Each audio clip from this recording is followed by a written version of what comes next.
Welcome to the T-Love Show, a conspiracy-based podcast that takes an in-depth look at the controversial sides of events throughout our time.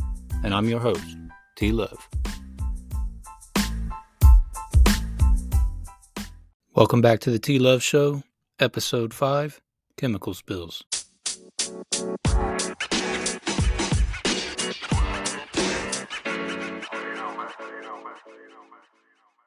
Hey, what's up? Welcome back to the show. It's T-Love.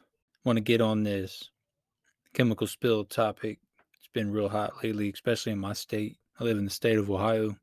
About a month ago, on February 3rd, in East Palestine, a train derailment happened, spilling multiple chemicals. It wasn't just vinyl chloride, but vinyl chloride is a major chemical that people are talking about. There was oil, there was diesel fuel, there was quite a bit of different chemicals that was spilled on the 38 carts that was knocked over off the track. And then on March 3rd, there was another derailment in Springfield. There was another chemical carrying train that did not spill any chemicals, if that makes any sense. And then not too long on March 7th or 6th, there was a death at a Norfolk Southern rail yard near Cleveland. That just begs the question of what the heck is going on with Norfolk Southern. But good luck getting information about that other than TikTok and Twitter. Now, I'm very thankful for getting the information from TikTok and Twitter. There's a couple sources out there that I think I trust and I like listening to get the news from them. But TikTok and Twitter is kind of like Wikipedia to me. Like anybody can go on Wikipedia and post information. So same thing on TikTok and Twitter. You don't really know what you're getting. You just kind of have to trust your gut or believe what they are saying. The reason that the mainstream media isn't really coming forth with a lot of information, and I believe this now, I got this information off of TikTok. I don't remember the person who said it. I forgot to write it down. I wrote down the information, forgot the source, and then I tried to go back and find it, and I didn't find it. He stated that Norfolk Southern, which is the train company that is, responsible for the East Palestine derailment and several other ones in this state, is backed by two large companies. There's two large stakeholders in the company, BlackRock and Vanguard. Now, why is that important? Because BlackRock and Vanguard are also major stakeholders in Disney, who own Fox, and Warner Brothers, who own CNN. So they kind of control the narrative. They got a lot of money at stake with all three companies, companies being Norfolk Southern, Disney, and Warner Brothers. So they don't want Fox and CNN reporting negative news about Norfolk Southern because they've got a monetary investment in there. So they're downplaying the information that is coming out. So it's up to the consumer of information, which is us, the people, to try to find that information ourselves. And we're relying on TikTok and Twitter a lot. Ohio isn't the only one. This is what pushes this to a conspiracy level and why a lot of people are talking about it. It's not just Ohio. March 8th, a train derailment just happened in West Virginia. I just saw the post about that. Arizona, Oklahoma, Florida, South Carolina, Texas, Michigan, Mississippi, and Kentucky have all reported chemical spills. Chemical spills happen, but at the rate that they are happening in multiple states raise eyebrows. It's not just the United States that's having these either. There's other countries that are also having these, but on my podcast, I just want to talk about the ones that happen in the United States. But it does raise a lot of questions about the chemicals that are being put in the atmosphere, in the soil, and in our water supply. In Ohio, one of the chemicals is vinyl chloride. And I'm going to play you a clip from the Alex Jones show. I'm not a big Alex Jones fan. I don't even really listen to his news station or anything that he really puts out. But this came across on Facebook Reels. And he had a guy on there that was talking about the vinyl chloride. And I think it's important enough to at least give it a listen to. So here's that clip. Showing a molecule of vinyl chloride. It contains hydrogen, carbon, and chlorine. That's it. Just those three elements. Vinyl chloride is what was on the trains. It's considered an industrial waste, but not an insanely toxic waste product. You can deal with vinyl chloride. You can, you can put it into tanker cars and you can deal with it. You can incinerate it somewhere else in a proper hazardous waste facility. That's what was on the trains. When they set fire to it, and I learned this from Eric Coppolino, who's going to be joining us, when they set fire to it, and I've confirmed this, I have EPA documents confirming this, they created this molecule in the fire, which is on the right. This is the most toxic molecule ever created by man. It's 2378 TCDD. It's one dioxin of a class of dioxins. And you'll notice that oxygens are inserted into the center of this molecule. It has the carbons, the hydrogens, and now chlorine on both ends. 4 chlorine atoms, and that creates armor.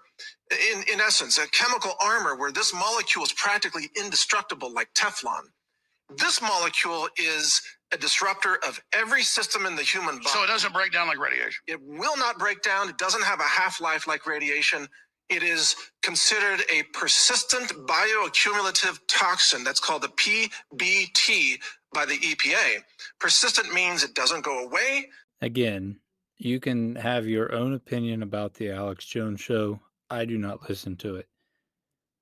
But this guy was talking about the vinyl chloride that was on those trains, that they did a quote unquote controlled burn. I don't believe it was a controlled burn, because when you do a controlled burn, it's in an environment where they're controlling not only the atmosphere, but the oxygen levels and how the chemical is being incinerated. They just burnt that shit off and put that smoke into the atmosphere. If it was controlled, it would have been in an environment that they could control. They just burn it and put it into the atmosphere. To me, that's not a controlled burn. They just burnt it.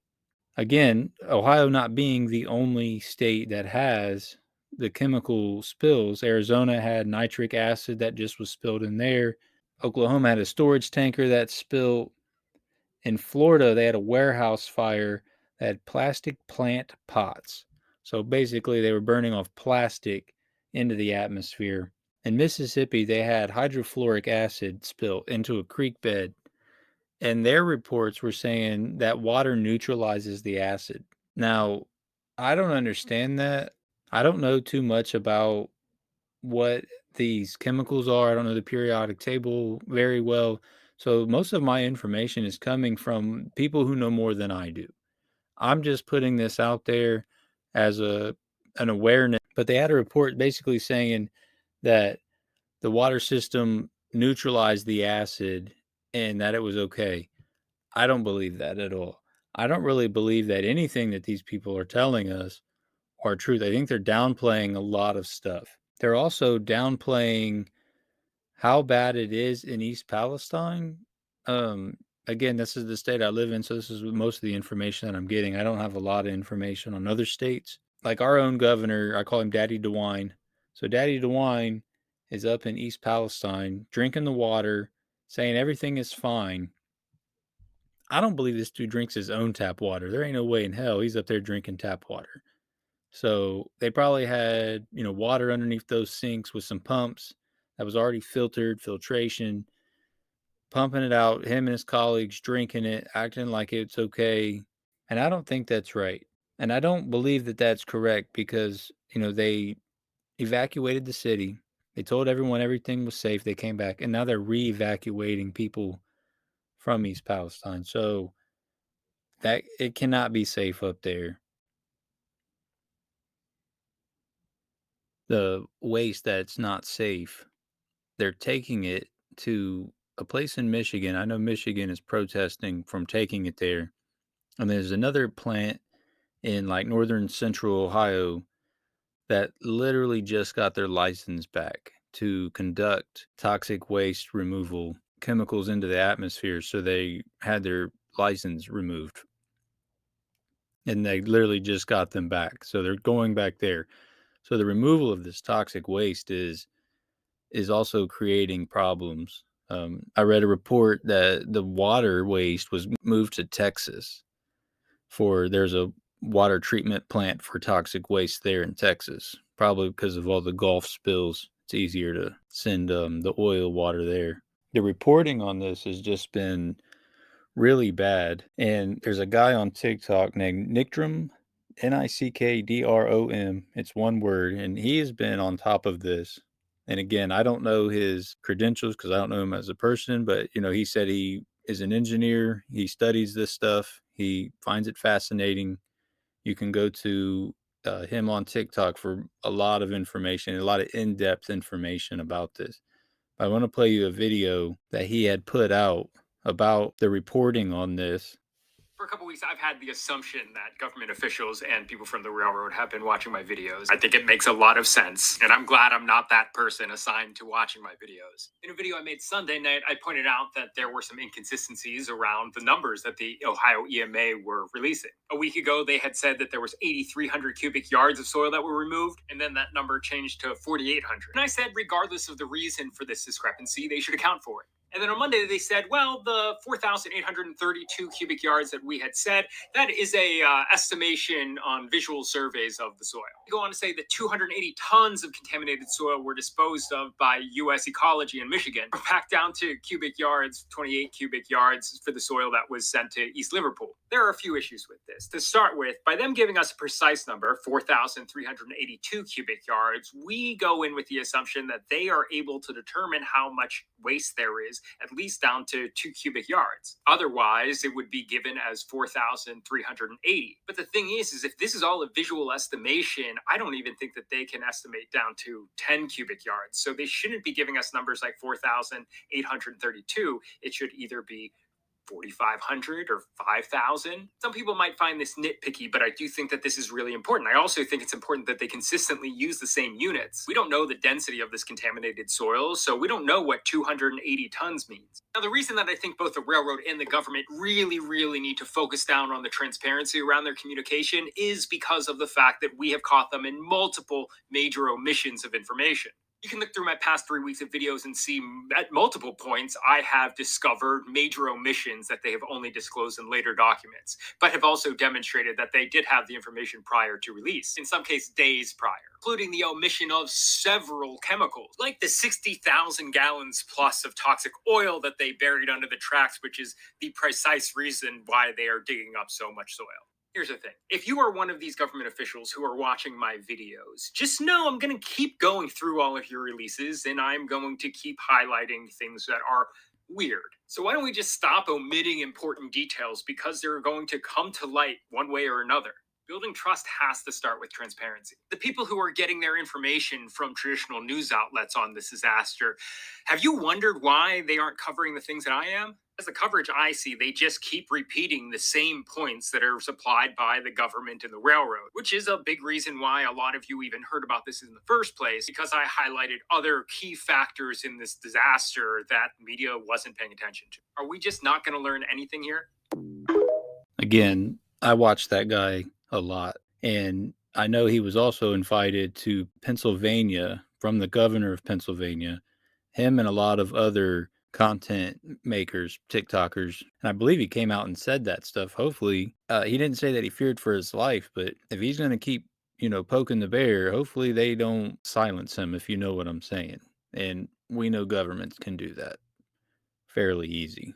But like I was saying earlier about the Disney and the CNN and Fox News, that's what I mean, they're being hushed not to report on this, and he's reporting a lot. He goes through and reads the reports and finds the discrepancies and puts it out there for all of us to know. And again, I'm very appreciative of that because we're not getting information the way we should through our local news sources.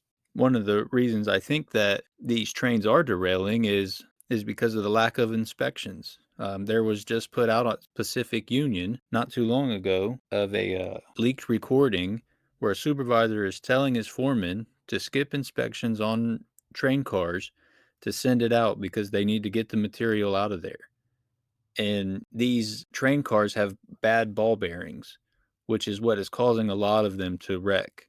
So at some point, these rail yards have got to be held accountable. Our news sources have got to be held accountable, and our government officials need to be held accountable because this is getting ridiculous. We don't even know what the long-term effects are that's going to be on us if for drinking the water, breathing the air, or the food that we're going to be eating from the crops, from the rain that's going to be falling on them, or how we're watering them. And then you got to look at the reproductive consequences as well when, people start having babies after ingesting this stuff. So the important part is to have like Nick said, a transparency of information so that we can be safe. But with that, man, if you guys want any more information on this East Palestine stuff, I would definitely go on TikTok and follow this Nickdrom, Nickdrom. It's one word, and he's on top of it. I'm gonna leave you guys with a song from Ray Cash, Cleveland artist, since we're talking about the Cleveland area. And as always, you'll find your lucky where hard work meets opportunity. Stay blessed.